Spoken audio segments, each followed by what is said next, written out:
Hello traders, welcome back to a new video. Traders, finally आज budget का drama ख़त्म हो गया। मार्केट ने यहाँ कहीं स्टार्ट किया था, छोटे से रेंज में रुका, ऊपर ब्रेकआउट आया, नीचे ब्रेकआउट आया, यहाँ पर होल्ड किया, ऊपर की तरफ गया, वहाँ से डायरेक्ट 2600 पॉइंट का फॉल आया। फिर उसके बाद यहाँ पर ठीक ठाक अच्छी खासी रिकवरी देखने को मिली और कुल मिला जुला के मार्केट ने वहीं आके क्लोज कर दिया जहाँ पर इसके प्रीवियस डे की क्लोजिंग थी। यानी अगर आप इसका केवल चेंज परसेंटेज देखोगे तो 0.3 0.2 के आसपास है। मतलब ऐसा देख के लगेगा कि मार्केट में कुछ हुआ ही नहीं है, एकदम फ्लैट ओपनिंग हमें, मतलब फ्लैट क्लोजिंग हमें मिली है। लेकिन मार्केट दिन भर पूरा ड्रामा करके आया है। अगर आप डेली चार्ट में इसका देखोगे या फिर हायर टाइम फ्रेम में देखोगे तो एक डोजी जैसी कैंडल का फॉर्मेशन हुआ है। और ये डोजी जैसी कैंडल मार्केट को पूरा कंफ्यूज करने के लिए काफ़ी है, जो ये कैंडल बनी हुई है। तो नेक्स्ट दिन का हमको क्या प्लान करना है, इससे पहले हम ये देखें नेक्स्ट दिन का क्या प्लान करना है। ये हमें देखना ज़रूरी है कि आज रात को फेड के रेट्स को रिलेटेड भी न्यूज़ आने वाली है।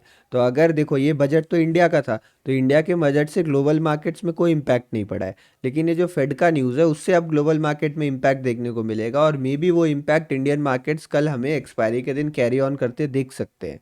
तो ऐसा बहुत कम चांस है कि कल के दिन एक फ्लैट ओपनिंग देखने को मिले। मतलब इस रेंज में मार्केट ओपन होगा, इसके चांसेस कल के लिए बहुत ज़्यादा कम है। लेकिन अगर ओपन होता है तो हम इस रेंज को प्ले कर सकते हैं। ये रेंज ऊपर के लिए देखो 0.5 का लेवल 40,800 के आसपास आ रहा है और नीचे 40,400 का लेवल है। तो 400 पॉइंट की ये रेंज है जिसको आप प्ले कर सकते हो फिब के हिसाब से भी। और यहाँ से लेके यहाँ तक भी आप फिब लगा सकते हो। तो एक डाउनफॉल सबसे पहले हमें यहाँ नीचे 39,800 तक देखने को मिल सकता है। उसके बाद 39,400 तक लो टेस्ट करने भी मार्केट नीचे आ सकता है। तो ये हमारा रहेगा फर्स्ट प्रेफरेंस अगर यहाँ ओपनिंग होता है, जिसके चांसेस बहुत ज़्यादा कम है।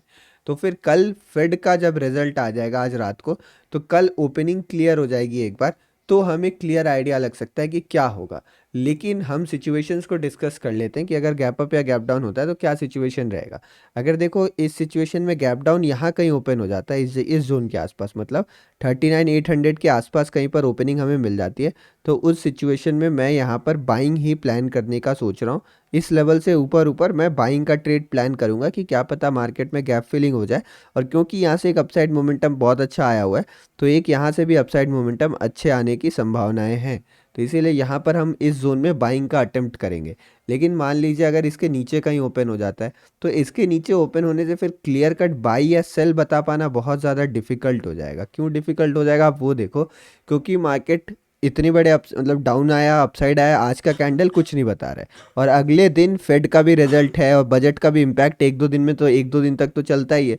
तो मार्केट में फिर यहाँ पर हमें इंट्राडे प्राइस एक्शन को ही ट्रेड करना पड़ेगा। अगर इंट्राडे में जो प्राइस एक्शन बने, मान लो यहाँ पर मार्केट कई बार सपोर्ट ले रहा है, तो हो सकता है इसका ब्रेकडाउन कर दे, हो सकता है यहाँ पर आए ऐसे करके ऊपर की तरफ निकल जाए। तो फिर इंट्राडे का प्राइस एक्शन बहुत ज़्यादा इंपॉर्टेंट हो जाए। कल एक्सपायरी है, तो कल वोलेटैलिटी तो रहने ही वाली है थोड़ा एक्सपायरी का, लेकिन इतना वोलेटैलिटी नहीं रहेगा जितना आज हमें देखने को मिला।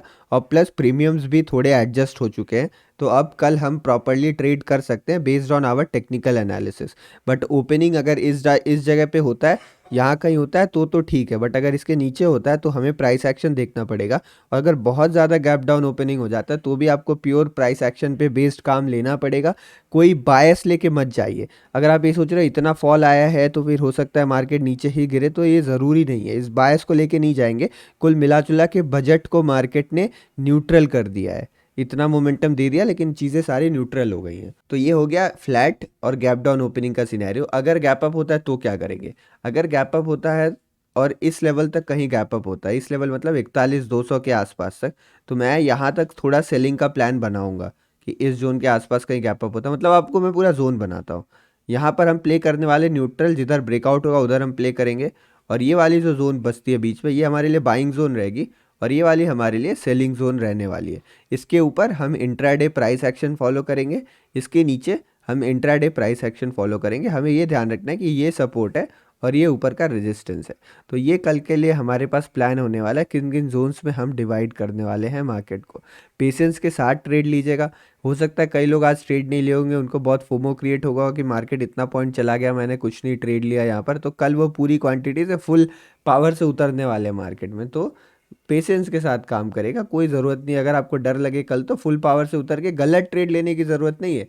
फुल पावर से उतरो, आप सही ट्रेड लो, सही जगह ढूंढो, जहाँ प्राइस एक्शन सेटअप बने वहाँ ट्रेड लीजिए। तो आई होप ये वीडियो आपको हेल्प करी होगी। बाकी निफ्टी का भी यही हाल है, अगर आप देखोगे निफ्टी में जो रिकवरी आई थी इस सपोर्ट लेवल के आसपास है जो ये सपोर्ट लेवल था, काफ़ी अच्छी खासी रिकवरी निफ्टी में देखने मिली।